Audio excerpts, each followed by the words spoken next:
अमृत के समान इस दिव्य ज्ञान यज्ञ की कथा को आप सभी श्रवण कर रहे हैं। और ऐसे दिव्य ज्ञान गंगा को लाने वाले हैं आयोजक परिवार, जो अपने पूर्वजों के उद्धार के लिए, आत्म कल्याण के लिए, सद्गति प्राप्ति के लिए, मोक्ष प्राप्ति के लिए श्रीमद् भागवत की रचना किए हैं। श्रीमान मोहन शर्मा जी, श्रीमती ईश्वरी शर्मा जी एवं संतोष शर्मा, मंजू शर्मा, शत्रुघ्न शर्मा, मिथिला शर्मा,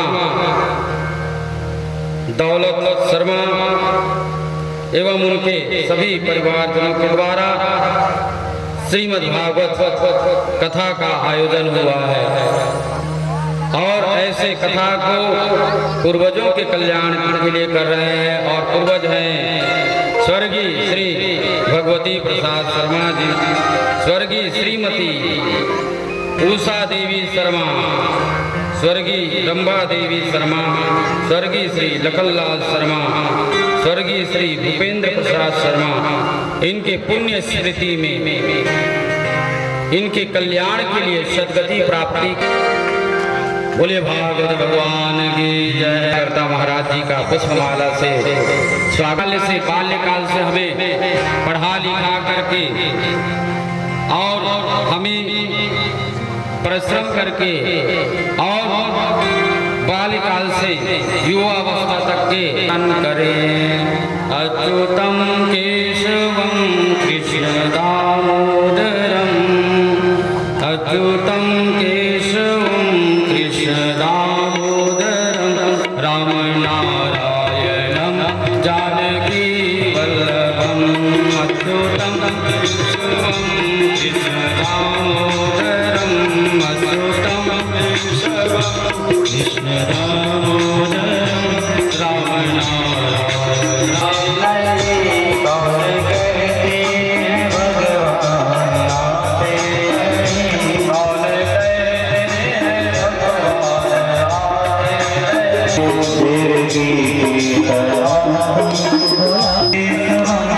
कृष्ण दामोदरम राम नारायणं जानकी वल्लभम्।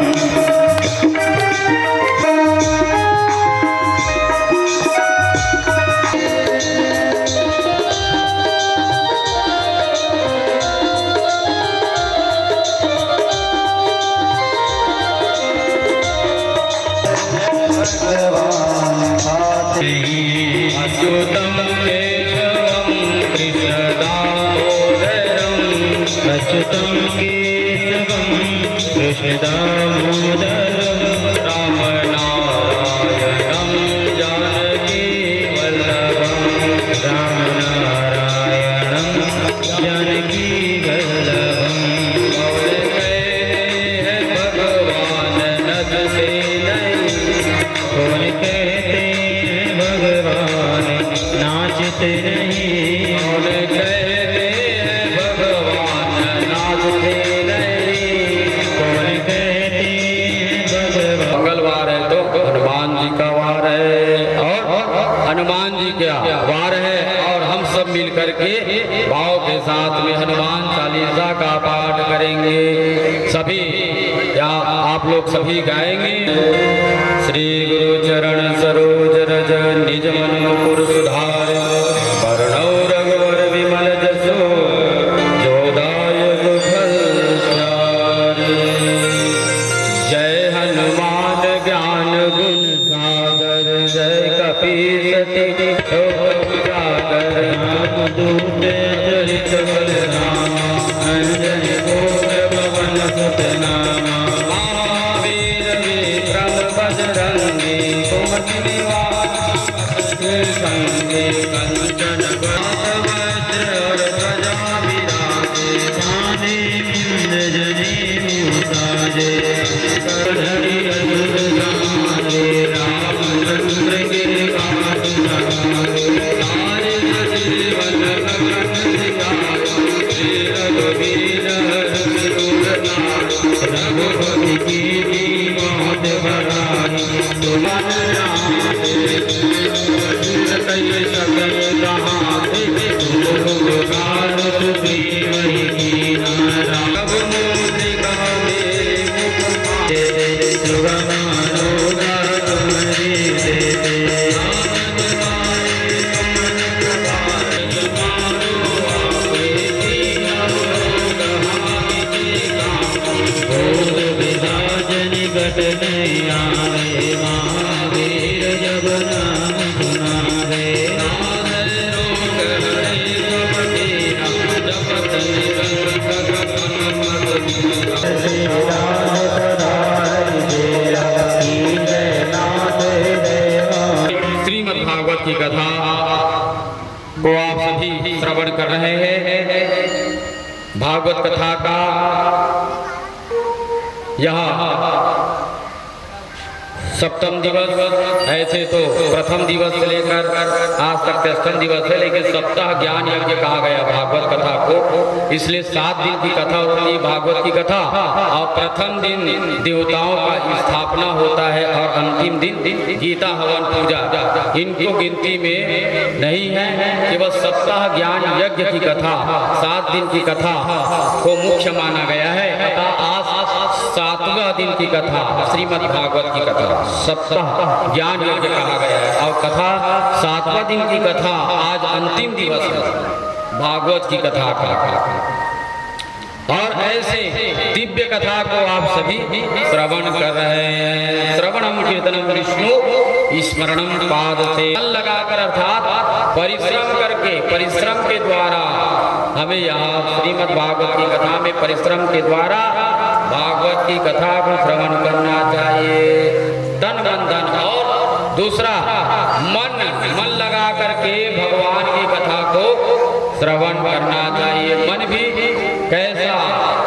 तन भगवान के, देखो स्नान करने से तन शुद्ध होता है। स्नान प्रातः काल स्नान करने से तन शुद्ध होता है, और भगवान का भजन कीर्तन करने से, भगवान का नाम लेने से वह मन। बोले भागवत भगवान की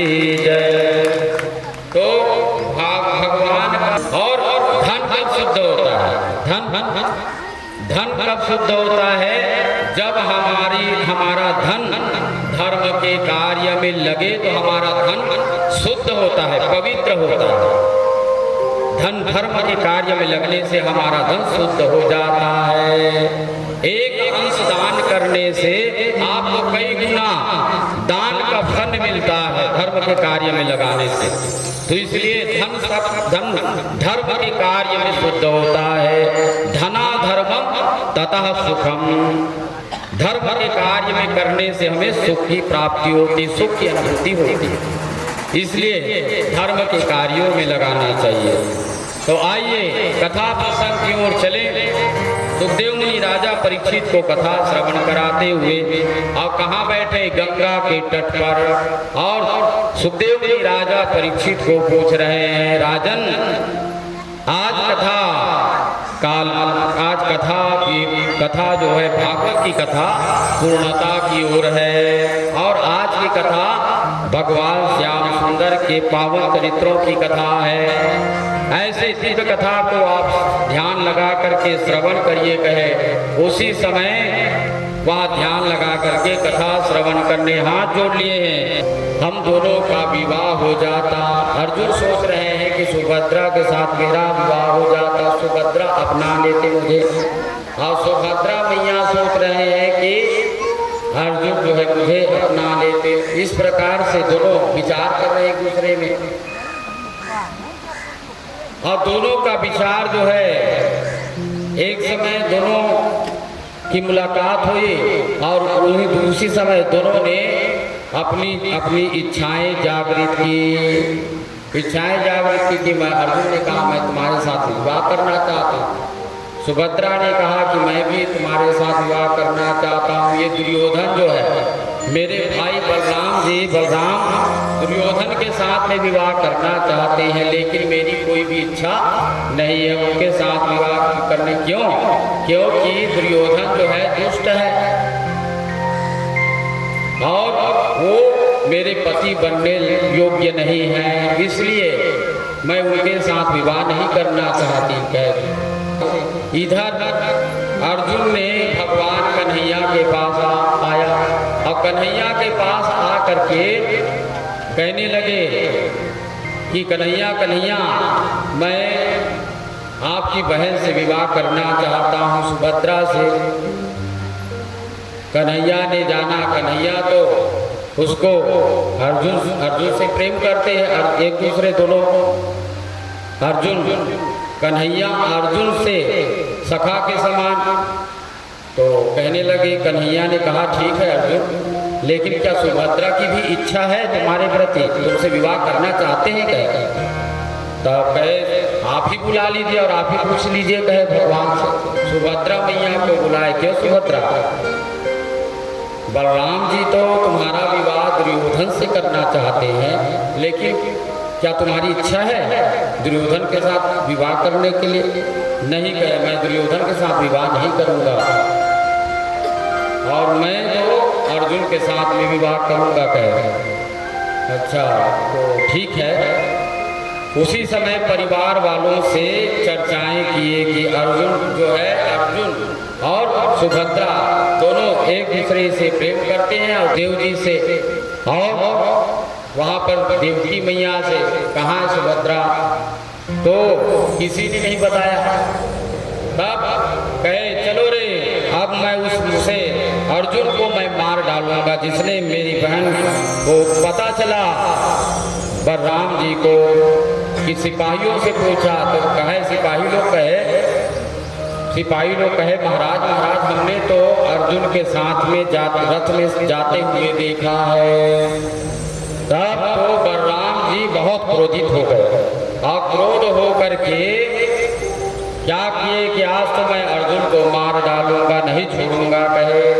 और उसी समय अर्जुन को मारने जाने वाले थे, तभी श्याम सुंदर आए। भगवान कन्हैया ने कहा बलराम जी सुनो भाई कहे, वो अर्जुन और सुभद्रा दोनों एक दूसरे से प्रेम करते हैं और विवाह करना चाहते थे, इसलिए मैंने ही इन्हें जाने दिया है।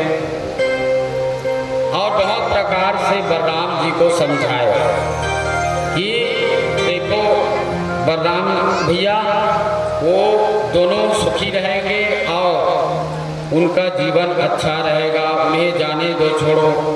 कहे तब बलराम जी कहे ठीक बात है कन्हैया, आप भूल रहे हैं, वही पहले बताना था कन्हैया, अभी क्यों बता रहे हो? कहे तब तो कहे बलराम जी कहे वे तो बड़ी प्रसन्नता की बात है, असुर नाम का दानव, और वह दानव सोचे कि मैं शंकर सब भगवान सब देवों में से सर्वश्रेष्ठ देवताओं में सर्वश्रेष्ठ देवता है भगवान देवादि देव महादेव, उसी की तपस्या मुझे करनी चाहिए।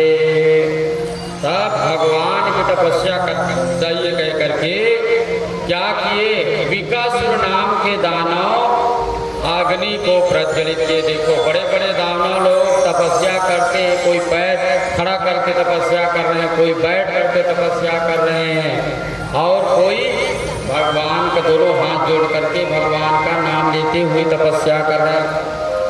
लेकिन उस समय वह विकासुर नाम के दानव अग्नि प्रज्वलित किए, अग्नि और अग्नि को प्रज्वलित किए हैं, और उसी समय अपने शरीर को काट रहे हैं, शरीर के अंग को काटते हैं और अग्नि में डालने लगे। ओम नमः शिवाय। फिर दूसरा अपने शरीर के मांस को फिर काटे, ओम नमः शिवाय। अग्नि को मुख समझ करके उसी में अग्नि में भगवान का नाम लेते हुए अग्नि में मांस को काट काट करके स्वाहा कर रहे हैं, ओम नमः शिवाय स्वाहा। ऐसे करते करते करते करते बहुत समय बीत गया तपस्या करते करते। तब उसकी तपस्या से भगवान शंकर ने देखा, ओहो मैंने तो बड़े बड़े भक्त देखे, लेकिन इसके समान भक्त तो मैंने पहले बार देखा है, भगवान शंकर का।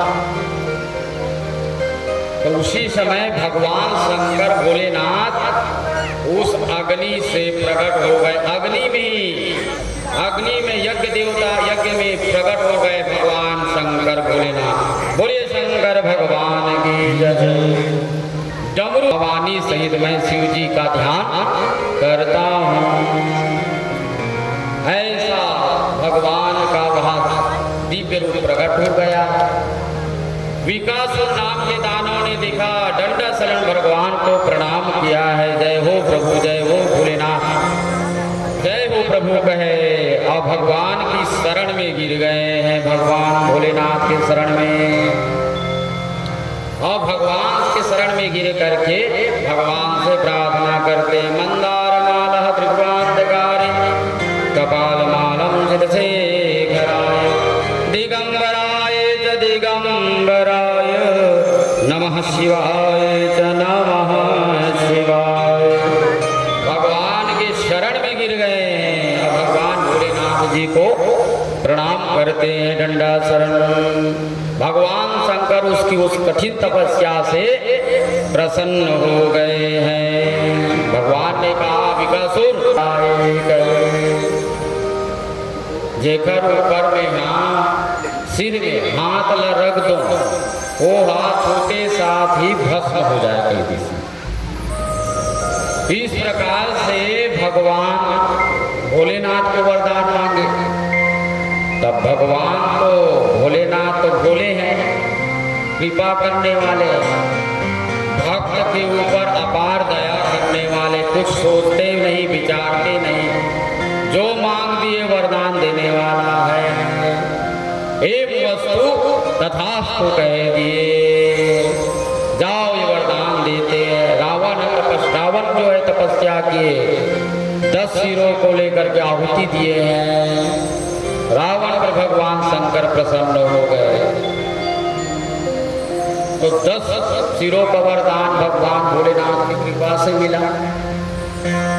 भगवान भोलेनाथ के एक से एक भक्त हैं। विकासुर को एक वस्तु तथास्तु कहे, वरदान दे दिए। अब विकासुर नाम के दानव ने देखा क्या, वहां तो केदारनाथ के गुफा में जाकर के कठिन तपस्या किए हैं, विकास शंकर भगवान की जय। हरि ओम में ओम समाया है, मेरा भोला नगर में आया है।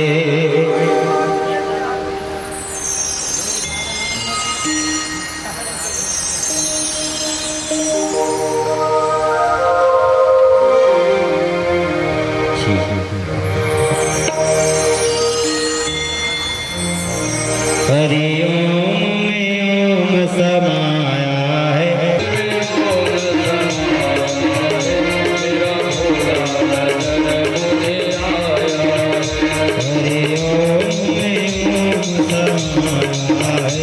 मेरा भोला नगर में आया है।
इस सामने प्रकट हो गए हैं। भोले नारायण भगवान की जय। भगवान नारायण प्रकट हो गए तब भोलेनाथ ने कहा, ओ भोलेनाथ, अरे आप इतने जल्दी कहाँ में जा रहे हैं भगवान?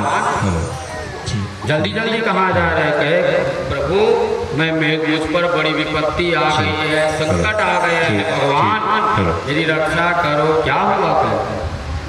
अरे जो जिसको मैं जिस दानव को मैंने वरदान दिया है उस दानव ने मुझे ही मारना चाहता है और मोहित हो गए, बुद्धि घूम गई दानव का।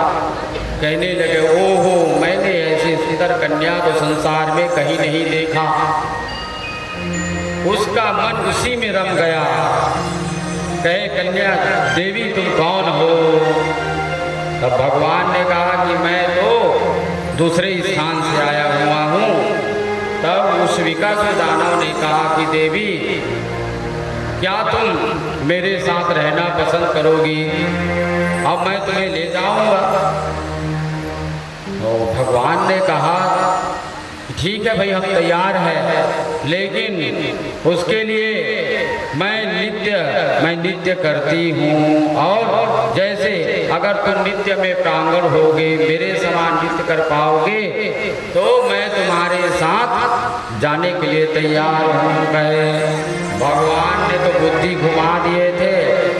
वो कहे विकासुर दानव, तो जैसा कहोगी कन्या हम वैसे करेंगे। कहे भगवान उसी समय नाचने लगे हैं। भगवान दानव भी नाचते नाचते अपने सिर को, अपने हस्त को अपने सिर में रखे। उसी समय वह भस्म हो गया। बोले नारायण भगवान की जय। भस्म हुआ, इसीलिए उसका नाम भस्मासुर पड़ा। पहले विकासुर नाम का दानव था, विकासुर नाम था, तो इसलिए भस्मासुर हो गया। तब भगवान नारायण के लगे, भोलेनाथ, भक्त मल्ला ऐसे वरदान मत देकर भेज। अब आप तो कष्ट में आते ही आते हैं, हमको भी बड़ा कष्ट मिल जाता है, इसलिए ऐसे वरदान मत दिया करो भोलेनाथ। तो उसी समय भगवान भोलेनाथ कहे, विष्णु जी मैं भी क्या जानूँ, मैं भी भक्त के आदि हूँ। भक्त जैसे वरदान मांगे सो कर तपस्या से मैं प्रसन्न हो जाता, भूल जाता, देख देख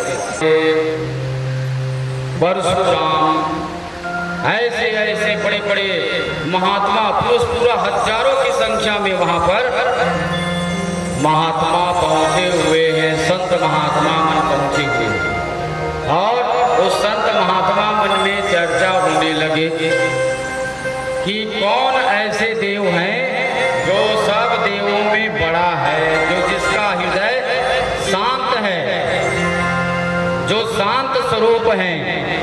ऐसे देवों में कौन सा देव है जो देव शांत स्वरूप है? ऐसे देव लेने के लिए जाएंगे।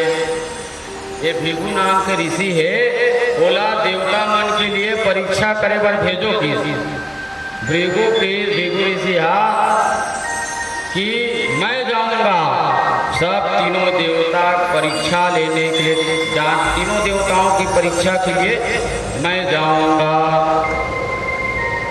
तब उसी समय भृगु नाम के ऋषि खड़ौ पहने हैं और हाथ में दंड पकड़े हुए हैं और बड़े बड़े बाल हैं और त्रिपुंड लगाए हैं। भृगु ऋषि आंखें बड़ी बड़ी है और धरती को डिगवाने के समान वहाँ चले हैं। कहे आज तो मैं शंकर समाधि लग, भगवान शंकर बैठे हुए नाम स्मरण करते हुए भगवान भोलेनाथ बैठे हैं और बैठ करके भगवान भोलेनाथ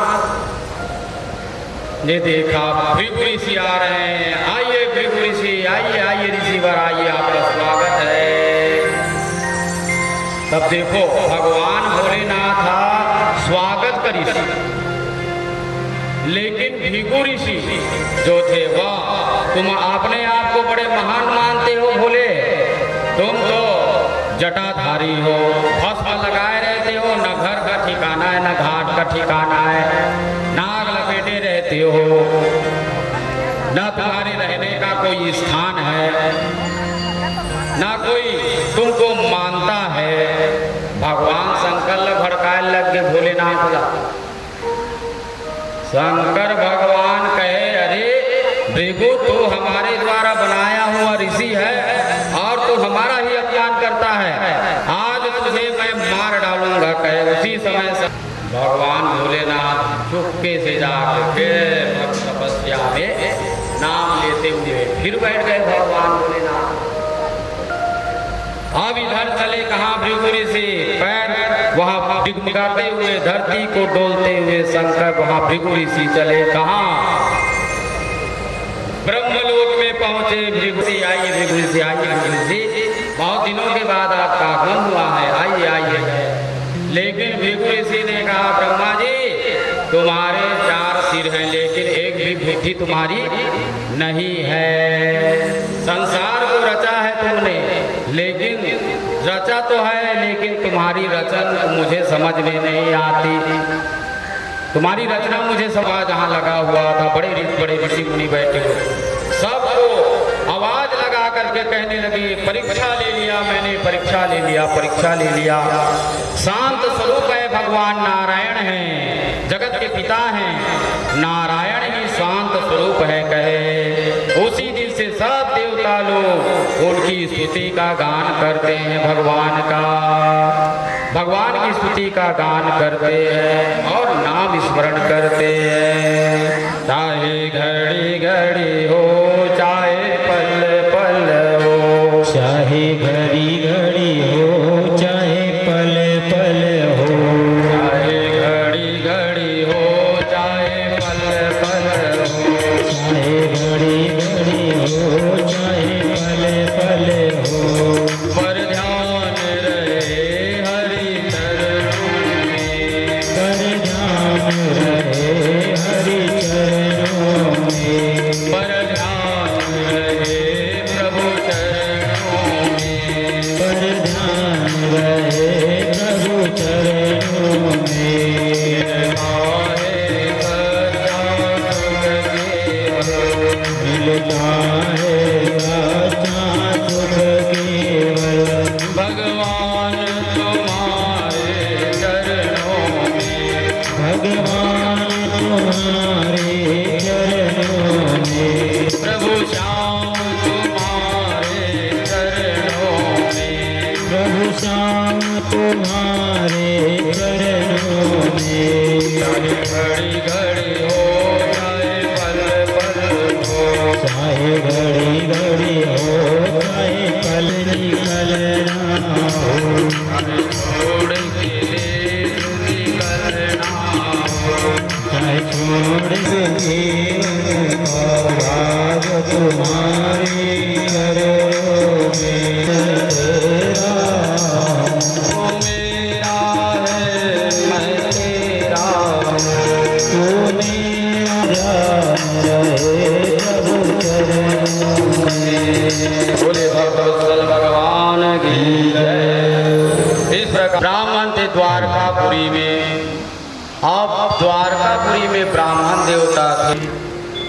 एक बालक जन्म हुआ, उसी समय उसकी मृत्यु हो जाती थी उस बालक का। दूसरा बालक आया, दूसरा बालक का जन्म हुआ और जैसे ही जन्म होता वह बालक मृत अवस्था को हो जाता था, मृत्यु हो जाते थे।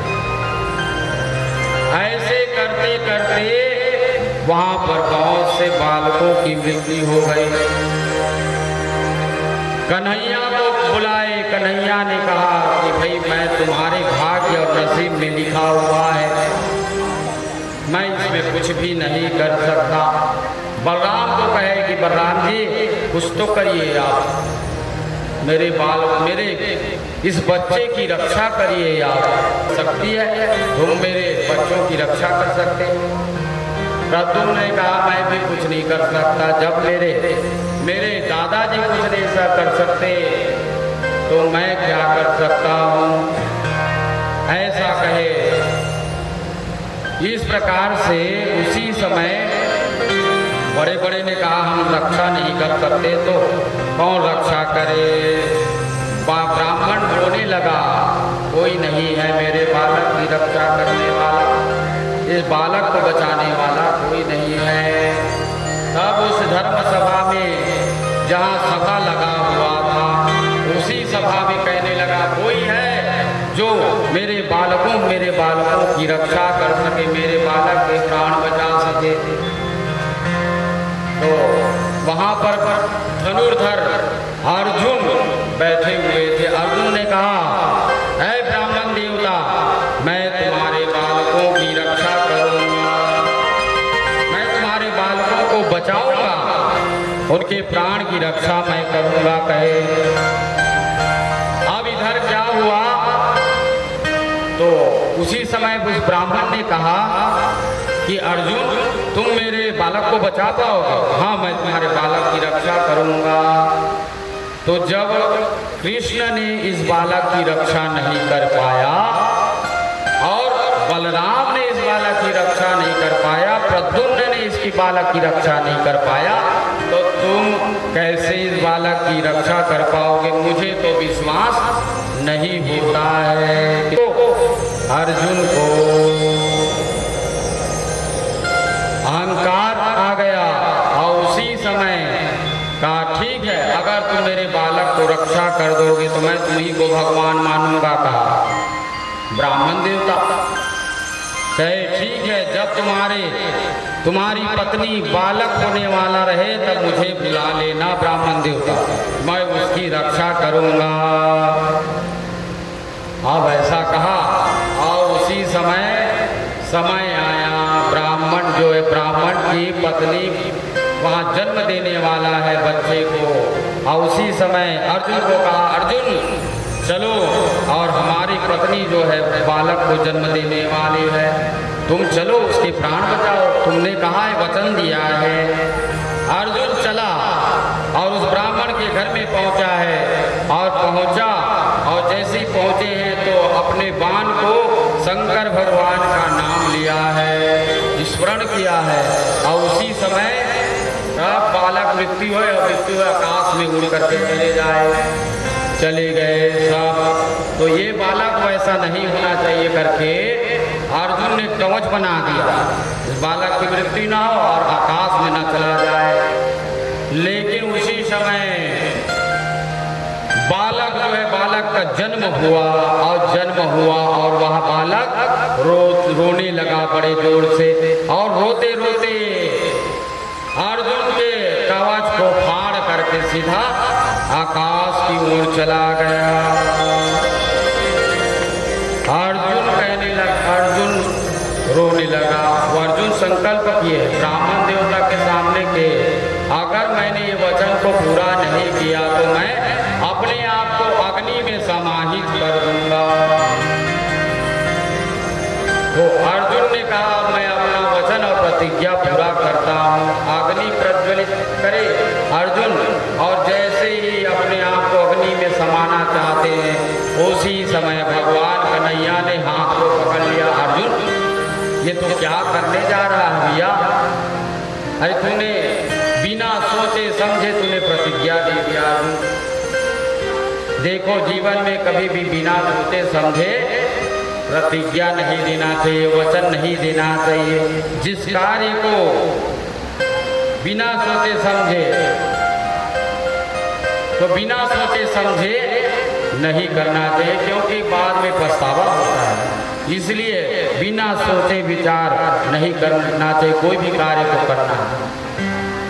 अर्जुन ने किया, भगवान ने रोक दिया, अर्जुन रुक जा गए। और उसी समय अर्जुन के कहा देखो इसके जीवन में लिखाया हुआ है, इसके बालक की मृत्यु निश्चित है अर्जुन, लेकिन तुम्हारी भक्ति को देखकर में अधर्म का राज्य बढ़ चुका है, अधर्म बढ़ गया है और पापाचार बढ़ गया है, और ये यादव लोग उद्दंड हो गए हैं यादव सभी, और हमारे बल से, हमारी शक्ति से, हमारे राज्य से ये लोग उद्दंडता करते हैं, लोगों को सताते हैं। तो यादव लोग बड़े उद्दंड हो गए हैं। इनको क्या कराना चाहिए? दंड दिलवाना चाहिए। भगवान ने कृष्ण और बलराम, क्योंकि भगवान कन्हैया जाना चाहते हैं कहाँ? अपने लोग गौलोक धाम जाना चाहते हैं भगवान, और कहने लगे कि यादव लोग बड़े उद्दंड हो गए हैं, तो उसी समय इनको दंड दिलाना चाहिए। कहे भगवान ने सोचा तो कैसे दंड दिलाना चाहिए? इनको इस प्रकार से दंड दिलाएंगे, साधु संत। एक समय क्या हुआ कि कृष्ण और बलराम कहीं चले गए और भगवान बलराम कृष्ण की कृपा से और बलराम जी की कृपा से क्या हुआ कि बहुत सारे संत महात्मा हैं। कौन कौन से वहाँ पर कि शाम सब लोग यादव लोग सोचने लगे, यादव लोग कहे ये ऋषि मुनि अपने आप को बड़ा तपस्वी महात्मा मानते हैं, तपस्वी मानते हैं, तो इसकी परीक्षा लेनी चाहिए। हास्य विनोद करने लगे, हंसने लगे। ये ऋषि मुनि बड़े अपने आप को बड़ा विद्वान समझते हैं, आज इसकी परीक्षा लेनी चाहिए। और उसी समय क्या हुआ कि यादव लोगों ने शाम को जो भगवान कृष्ण के पुत्र हैं शाम, उस शाम को क्या बना दिए, नारी बना दी, स्त्री। और स्त्री बना करके उसके पेट में कपड़ा लपेट दिए, साड़ी वगैरह सब लपेट करके। जैसे स्त्री जो है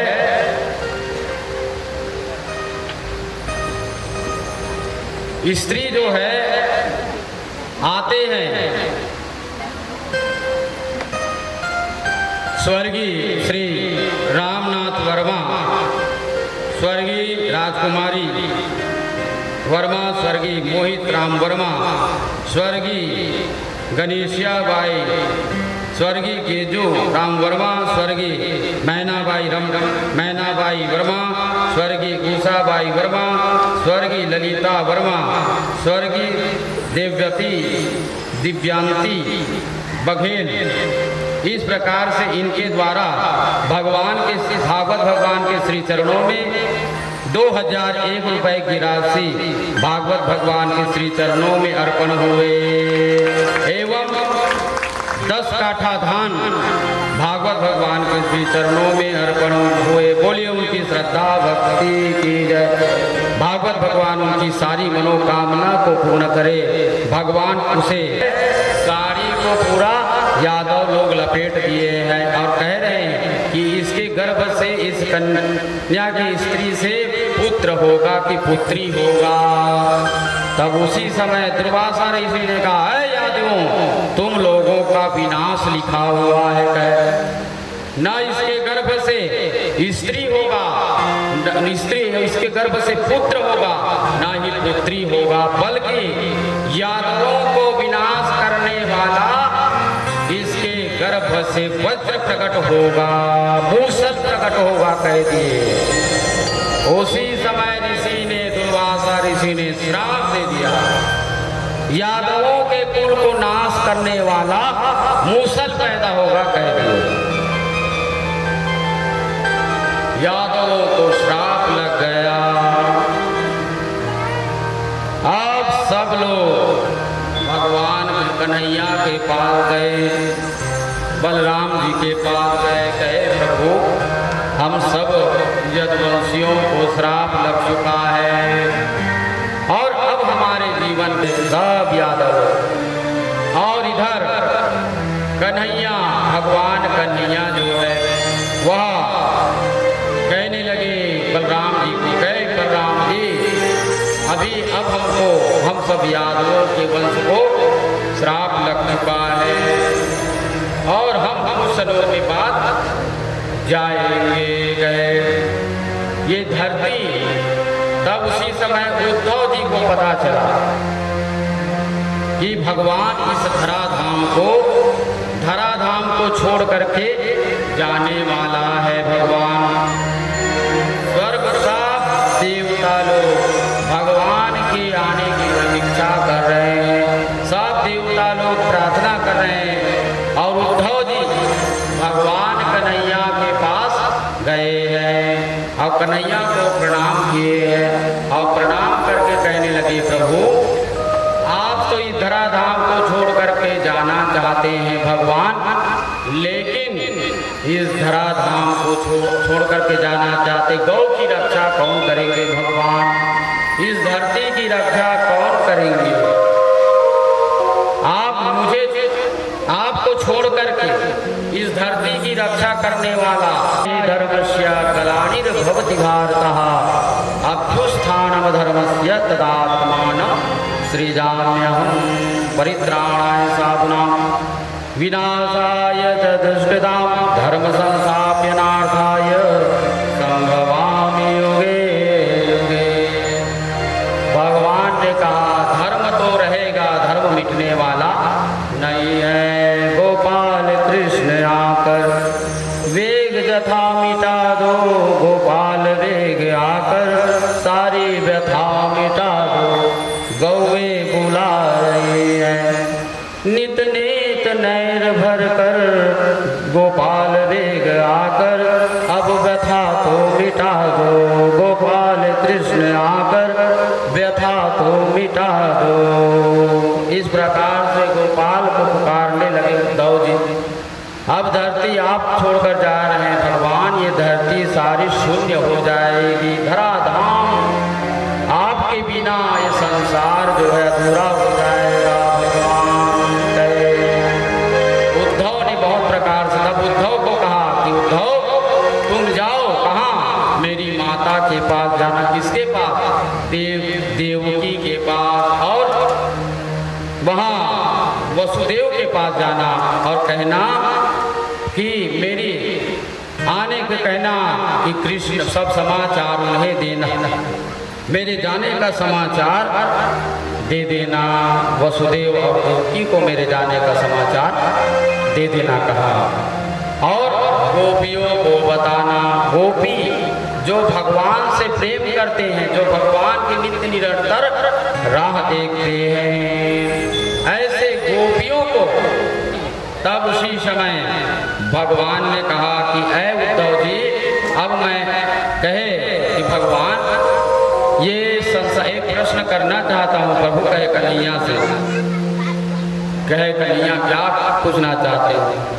ये मैंने सुना है कि दत्तात्रेय गुरु जी ने 24 गुरु बनाए हैं, और 24 गुरु को बनाए हैं तो कैसे 24 गुरु बनाए, कौन कौन किसको किसको, और मार्ग दिखाने से हम आगे की ओर बढ़ते हैं, अग्रसर होते हैं। तो हमारे भी जीवन में बहुत सारे गुरु होते हैं। ऐसे ही अवधूत को पूछा गया किसको कि कितने गुरु हुए? दत्तात्रेय। मैंने सुना है कि दत्तात्रेय जी ने बहुत से गुरु बनाए हैं प्रभु, तो आप उसके गुरु से कितने गुरु बनाए, किनको गुरु बनाए उसको बताइए। तब उसी समय भगवान कन्हैया कहने लगे, सुनो उद्धव जी, भगवान कन्हैया ने कहा कि गुरु बनाए हैं, किसको? प्रथम गुरु बनाए हैं। और उसी समय गुरु को बताए हैं, पहले गुरु पृथ्वी को बताए हैं। दत्तात्रेय जी ने प्रथम पहले गुरु धरती माता को बनाया। धरती माता को क्यों बनाए? किस में सन्यासियों में दूसरे आकाश को गुरु बनाए हैं। दत्तात्रेय जी ने आकाश को देखे और आकाश को देख करके गुरु बनाए। क्या आकाश में क्या है? आकाश जो है, आकाश पूरा साफ रहता है, निर्मल रहता है। उसी तरह से मनुष्य के प्राणी जो हृदय है उसका पवित्र होना चाहिए, हृदय स्वच्छ होना चाहिए, साफ होना चाहिए, निर्मल होना चाहिए। सन्यासी संत महात्माओं का जो मन है, आत्मा है, वह निर्मल होना चाहिए, पवित्र होना चाहिए। यह भाव दत्तात्रेय जी महाराज ने, वहाँ दत्तात्रेय महाराज ने उस आकाश को गुरु बनाए हैं। और उसी समय जल को गुरु, दत्तात्रेय जी ने जल को गुरु बनाए हैं। जल को क्यों गुरु बनाए हैं? वह जल जो है सदा ही शुद्ध रहने वाला है, पवित्र रहने वाला है, निर्मल है। निर्मल मन जट मोहि पावा, मोहि कपट छल छिद्र न भावा। निर्मल है, पवित्र है। इसी प्रकार से मनुष्य का जो हृदय है वह पवित्र होना चाहिए। सन्यासी महात्माओं का ऐसा हमारा मन भी शीतल होना चाहिए, पवित्र होना चाहिए। और जिस प्रकार से चंद्रमा में कलायमान होती है, उसी प्रकार की कला होनी चाहिए। और उसी समय आगे बढ़े तो दत्तात्रेय महाराज जी ने भगवान सूर्य को गुरु बनाए। सूर्य को देखे, क्या देखे कि ये सूर्य भगवान जो है सारे संसार को प्रकाश देते हैं। उसके लिए एक समान देखेंगे, एक समानता देखना चाहिए सब। और प्रेम से रिझने वाला है भगवान, भाव के भूखे हैं भगवान। भगवान को भाव से भजे तो वह भवसागर से पार है। प्रेम से जो बसते हैं भगवान उसे ही दर्शन देते। तो मनुष्य के अंदर हर मनुष्य के प्रति प्रेम जागृत होना चाहिए, प्रेम भाव होना चाहिए, सबके प्रति प्रेम भाव होना चाहिए, ऐसा कहे। और उसी समय चाकरी कौआ करे न काँव, दास मधुका कहे गए सबके दाता राम। सबके दाता कौन है? देने वाला कौन है? भगवान राम जी सब उसी का देने वाला वही है, और हम सब करने वाले, कर्म करने वाला, हमें फल देने वाला ईश्वर है। तो इस प्रकार से अजगर से शिक्षा ली। अजगर जो था वह और गहराई, जितना गहराई हम जाते हैं उतनी गहराई में हम देखते हैं क्या है। हम अपने अंदर जब अंतरात्मा को ध्यान करते हैं, जितने गहराई में हम जाते हैं उतना ही हमें ईश्वर की प्राप्ति होती है। और भगवान जो जितनी गहराई में हम जाएंगे उतना ही हमको ज्ञान की प्राप्ति होती है, ज्ञान हमें मिलता है। इसलिए समुद्र को गुरु बनाया है और पतंग को गुरु बनाया। पतंग को गुरु बनाए क्यों? क्योंकि पतंग जो है जैसे आसमान में पतंग उड़ते हैं ना, अकेले उड़ जाते हैं, उसी प्रकार से कुछ क्षण के लिए मनुष्य को अपने मन और आत्मा को भगवान में लगा देना चाहिए। है हिरण के अंदर चंदन है और वो चंदन की सुगंध की तलाश में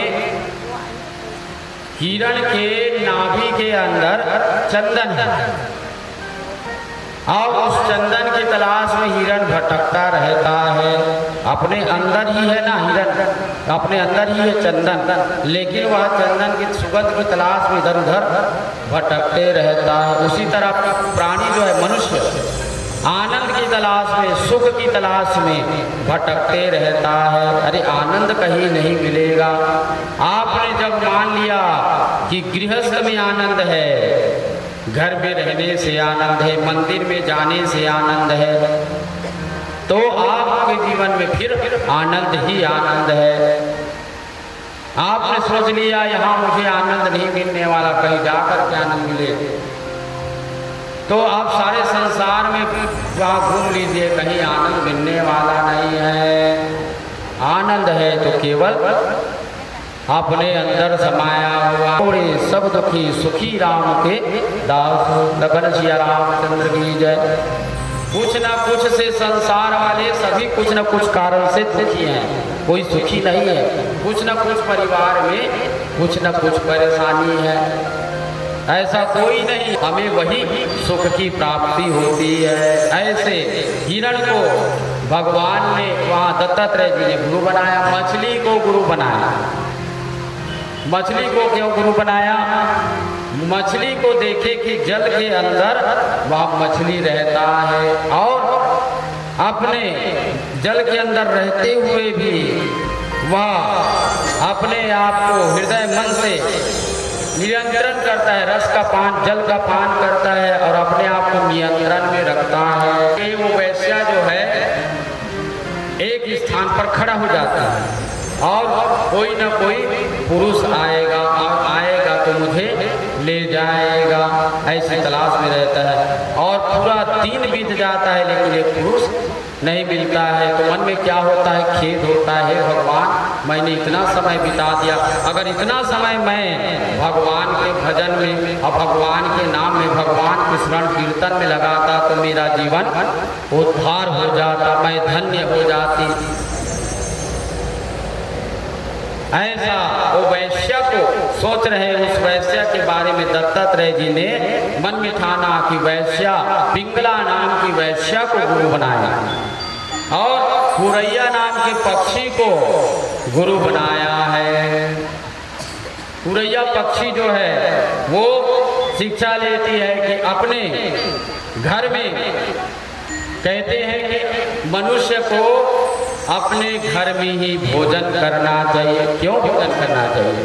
क्योंकि अपने घर का ही भोजन शुद्ध रहता है, सात्विक रहता है, पवित्र रहता है। और बाहर के जो भोजन है वह अवतार का ज्ञान नहीं रहता। लेकिन जैसे जैसे हमारी आयु बढ़ती है तो हम संसार सागर में हमारा मन जो है मोह में फंस जाता है। और जब बाल्य अवस्था में रहते हैं तो हमारा मन जो है निर्मल रहता है, पवित्र रहता है, हर चीजों में हमारा मन लगा रहता है। हमारा मन अपवित्रता की ओर नहीं दौड़ता।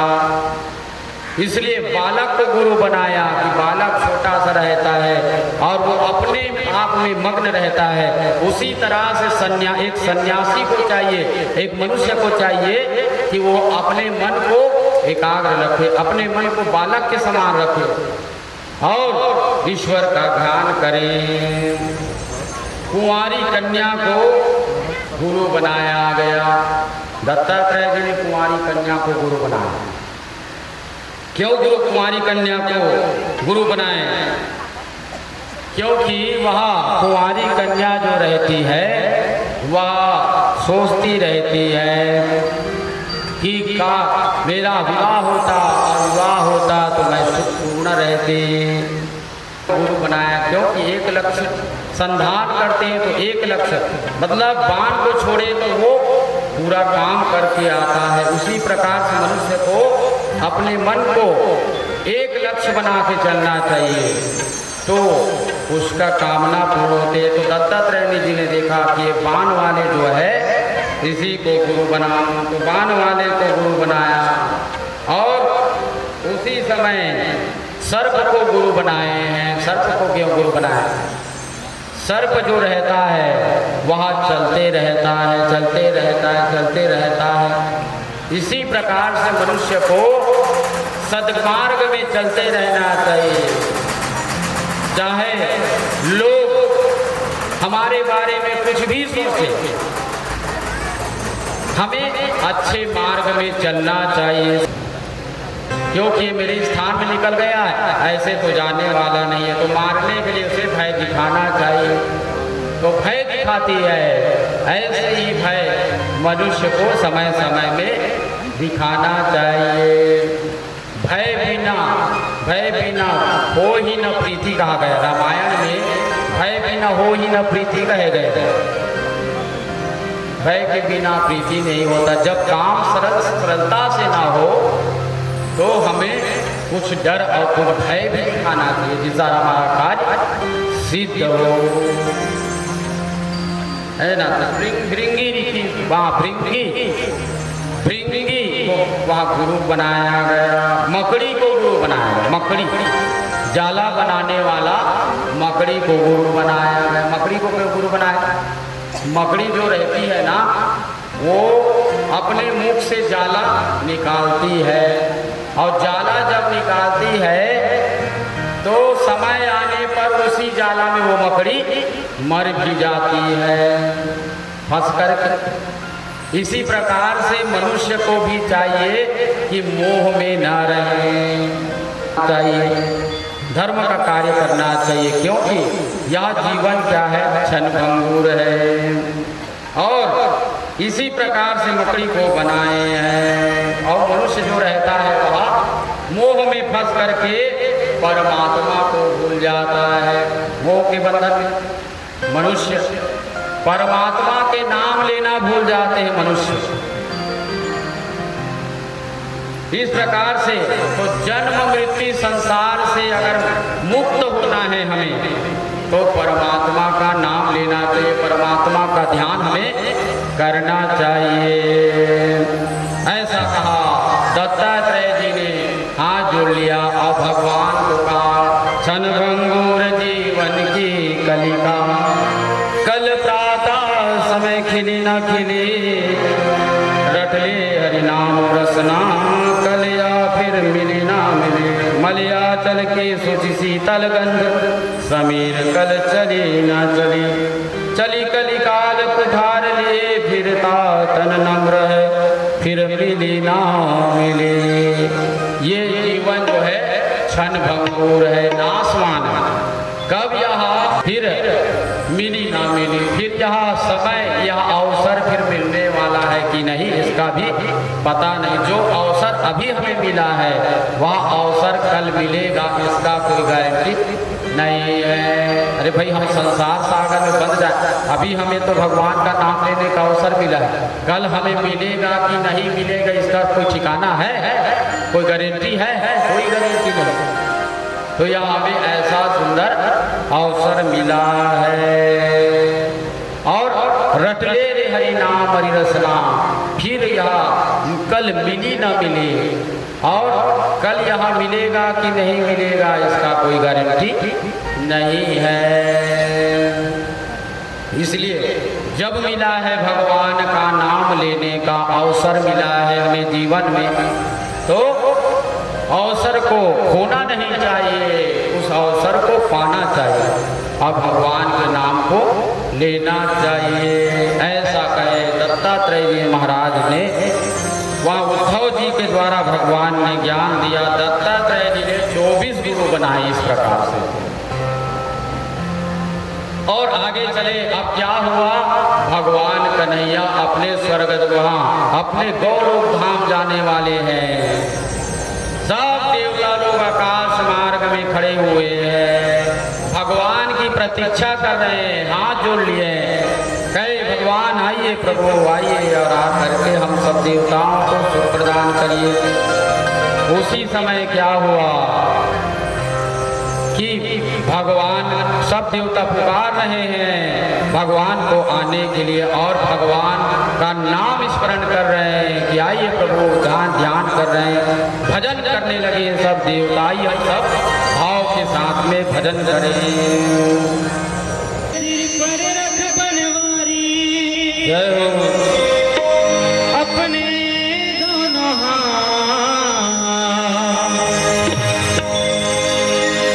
देना हो तो दीजिए, जन्म जन्म का साथ देना हो तो दीजिए, जन्म जन्म का साथ देना हो तो दीजिए, जन्म जन्म का साथ देना हो तो दीजिए, जन्म जन्म का साथ देना हो तो दीजिए। अपने दोनों हाथ देना हो तो दीजिए, जन्म जन्म का साथ देना हो तो दीजिए, जन्म जन्म का साथ। अब तो कृपा कर दीजिए, जन्म जन्म का साथ कृपा कीजिए, जन्म जन्म का साथ।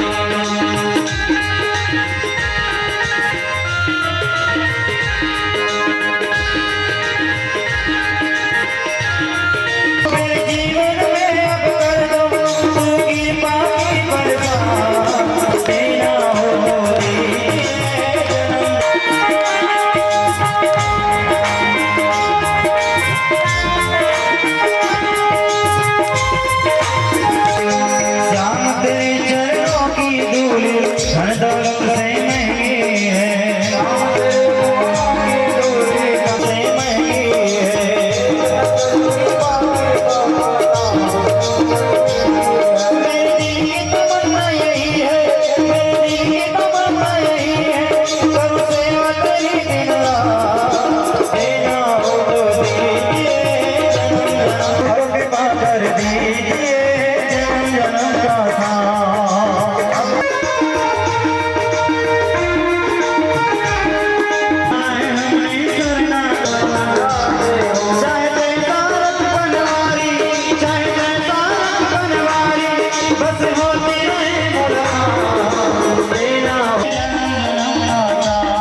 जब समुद्र में फेंके तो समुद्र में जब फेंके तो एक मछली आया और वो मछली आकर के उस मूसल के लोहे के जो टुकड़ा बचा था उसे निगल लिया मछली, अपने मछली के पेट मूसल का टुकड़ा अब पेट में है। अब इधर क्या हुआ कि सब यादव लोग शराब का पान करते, पूरा सब यादव लोग शराब का पान किए, प्रभात से थे। और उसी समय सबकी बुद्धि मारी गई, सब विनाश काले विपरीत बुद्धि। अब यादवों की बुद्धि मारी गई है। घास को लेते यादव लोग शराब पान करके, और घास को लेकर के मारने लगे यादव, उखाड़ करके एक दूसरे यादव लोग सब उखाड़ रहे हैं। और उखाड़ करके जैसे ही घास को काटते थे तलवार बन जाता था, और तलवार बन जाता था, यादव लोग एक दूसरे को काट रहे हैं।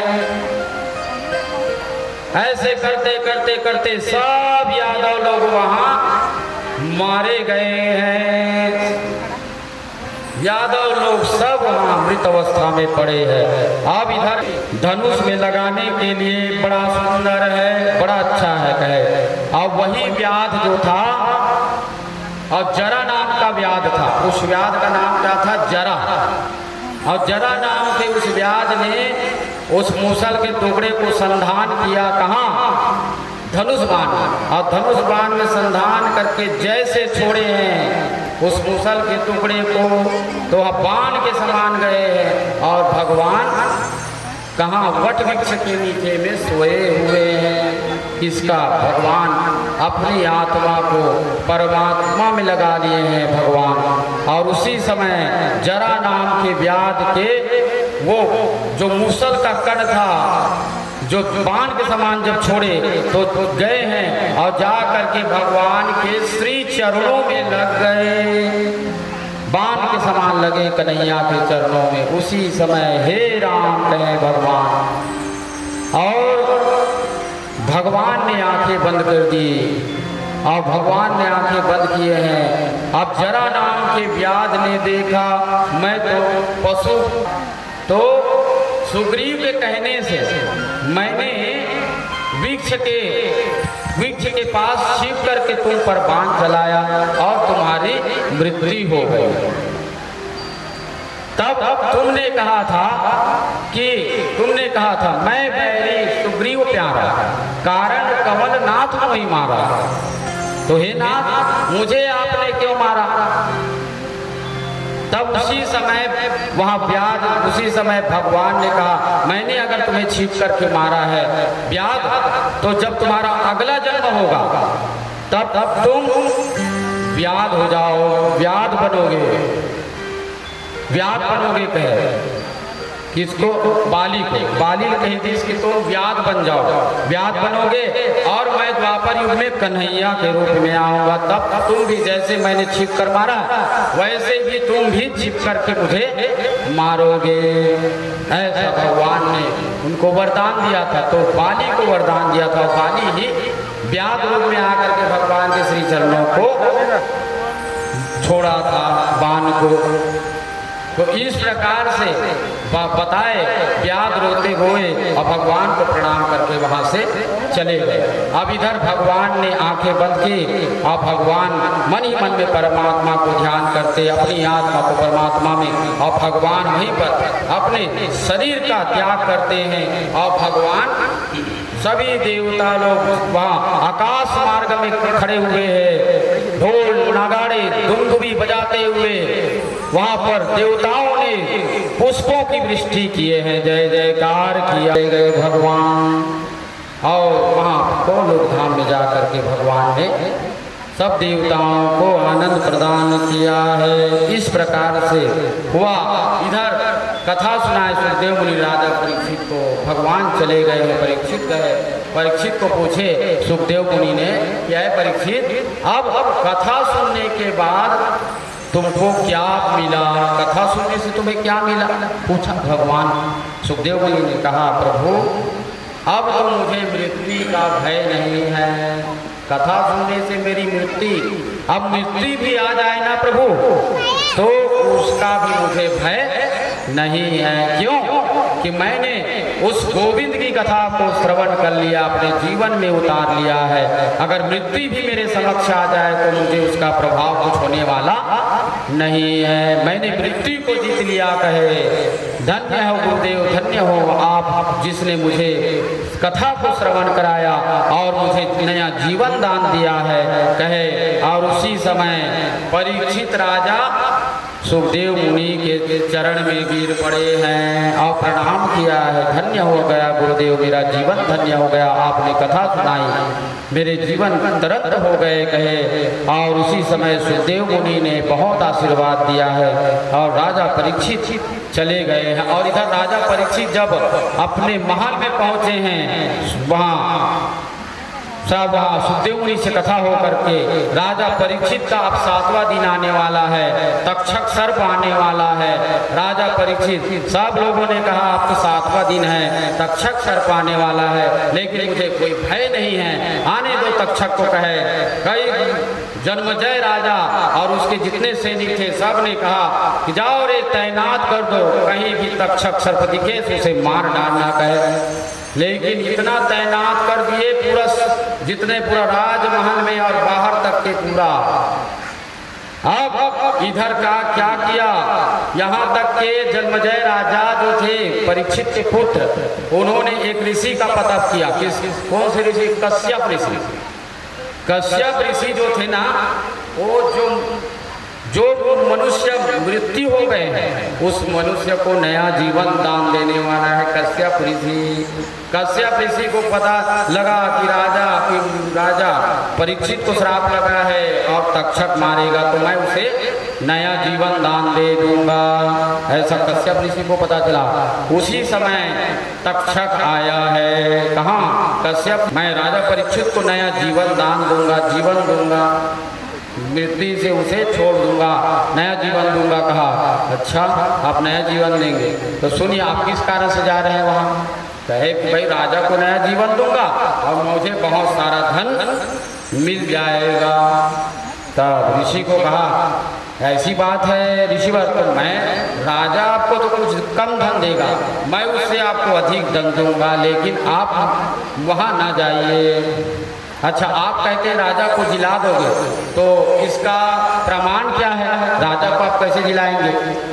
तब उसी समय कहा तक्षक ने कि मैं जब डसता हूँ तो पानी भी नहीं मांगता है।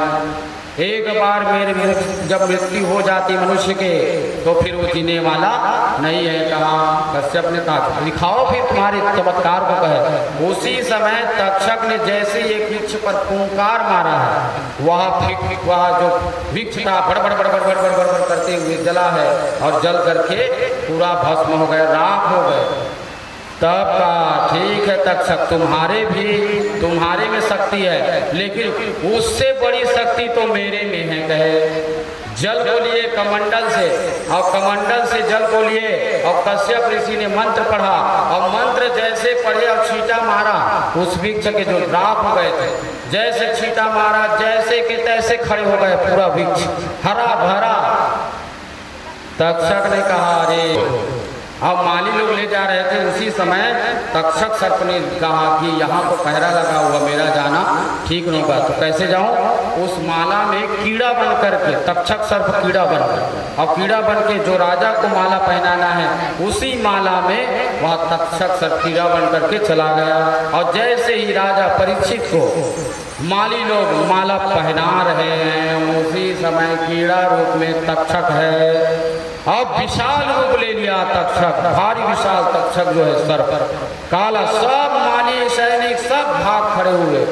और उसी समय परीक्षित ने कहा तक्षक धन्य हुआ मैं आपको दर्शन करके, मेरा जीवन तो धन्य हुआ। अब मैं तो अपने प्राणों के भी बलिदान दिए, क्योंकि मेरी आत्मा में परमात्मा का वास हो गया। इस शरीर को तो तुम दसना चाहते हो, लेकिन मेरी आत्मा तो परमात्मा में चली गई है, आओ और इस शरीर को 10 डालो कहे।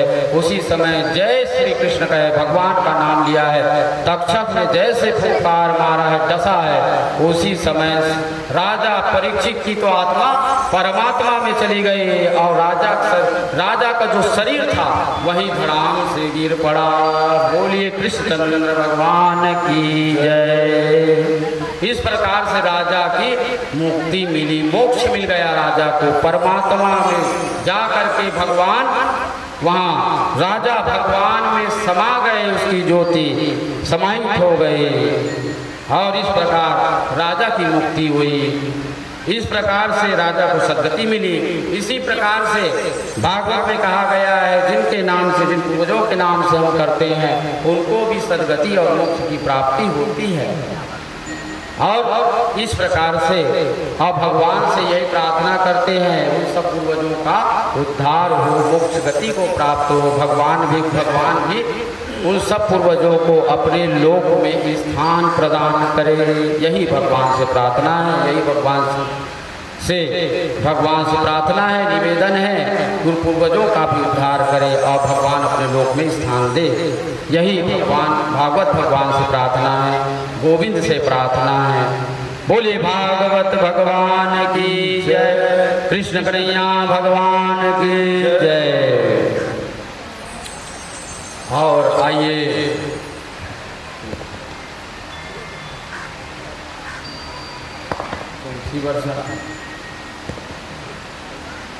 भागवत भगवान की जय।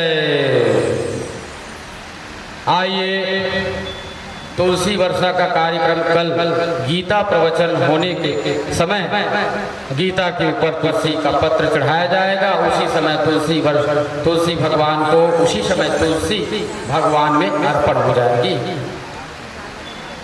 और इस प्रकार से आइएगा और चढ़ौती का कार्यक्रम प्रारंभ होगा। जिन जिन भक्तों को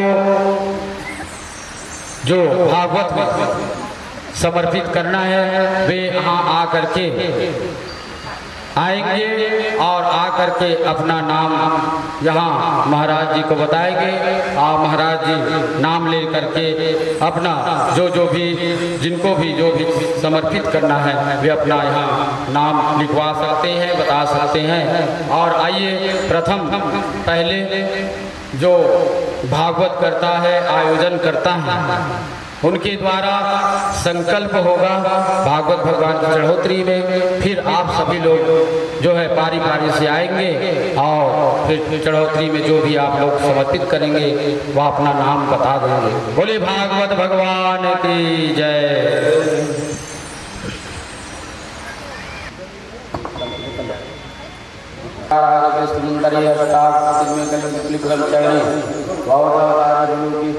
जन्मदीपे व्रतखंडे भारत से चावल प्रदेश शांत पुण्य क्षेत्र छत्तीसगढ़ क्षेत्रांतर्गत अवोकनगरे भाटा पारा श्री मोपका ग्रामे अष्टमीयां तिथौ अमुकवाश्रे अमुगोत्रोत्पन्नस्य नाम गोत्रोच्चारण कले गोत्रोत्पन्न सुनामस्य श्रीमद्भागवत सत्ता ज्ञान यज्ञ निमित्त पितृ कल्याणार्थ मोक्ष गति प्राप्त निमित्त श्रीमद्भागवत कथा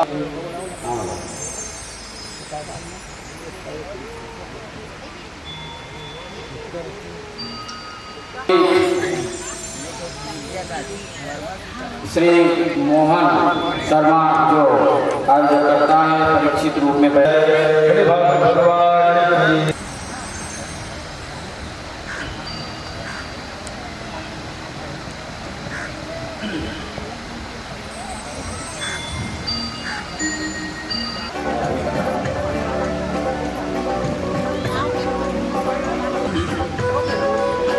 ₹2100 की राशि भागवत भगवान के चरणों में समर्पित हुए।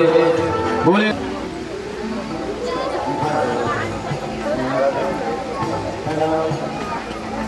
जय।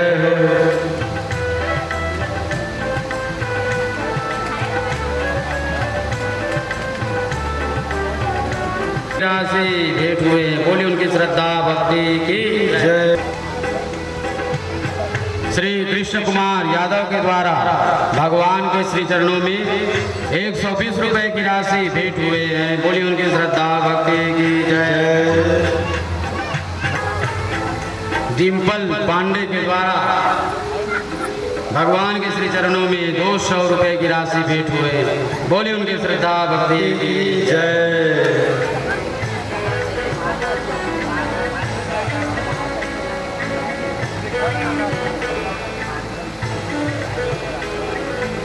हाँ, रेणु तिवारी, माता रेणु तिवारी के द्वारा भगवान के श्री चरणों में 501 रुपये की राशि भेंट हुए हैं। भगवान उनके सब परिवार को सुख शांति प्रदान करे।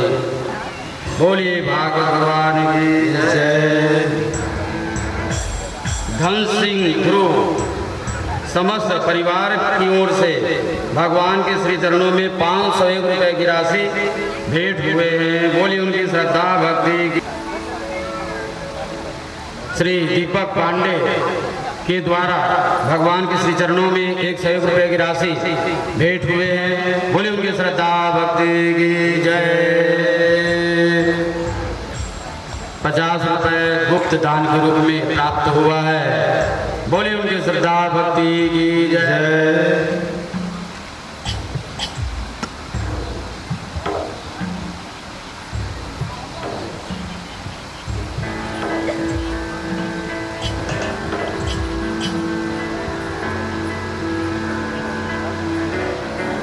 गुप्त दान के रूप में भगवान के श्री चरणों में 101 रुपये की राशि भगवान के श्री चरणों में भेंट हुए। बोली उनकी श्रद्धा भक्ति की जय।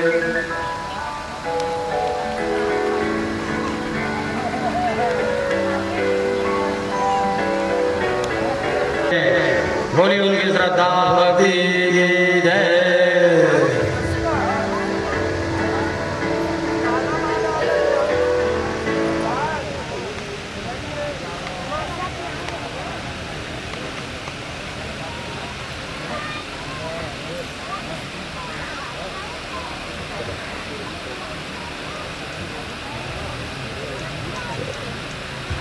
एक रुपये भगवान के चरणों में अर्पित हुए। बोले उनकी श्रद्धा जय। क्या वर्मा के नाम से लिखा हुआ है, थोड़ा सा आकर बताएंगे भैया, समझ नहीं आ रहा है। श्री राम कुमार ध्रुव के द्वारा भगवान के श्री चरणों में 200 रुपये की राशि भगवान के श्री चरणों में भेंट हुए हैं। बोली उनकी श्रद्धा भक्ति की जय। भागवत भगवान के श्री चरणों में भेंट हुए। बोली उनकी श्रद्धा भक्ति की जय। 101 रुपये की राशि भागवत भगवान के श्री चरणों में भेंट हुए।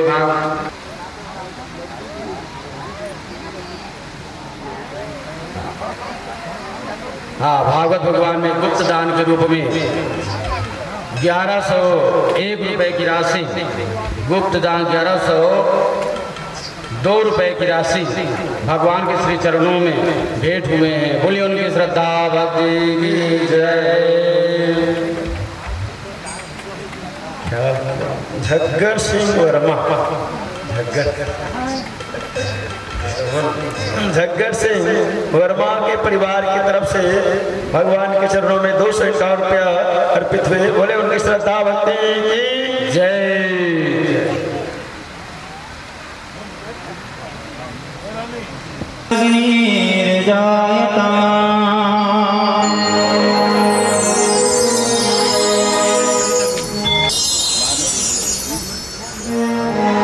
मन में बसा कर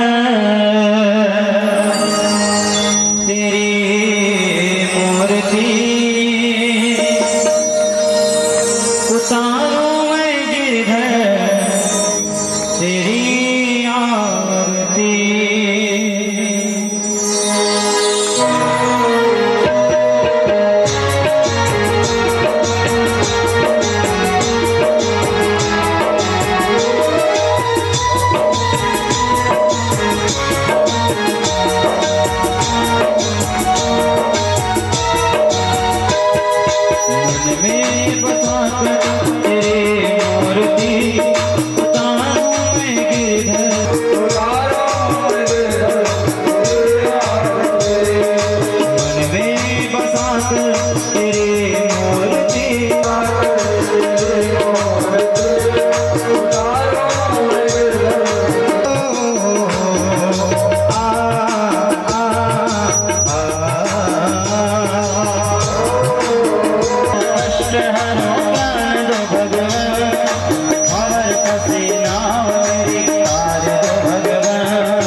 एकदम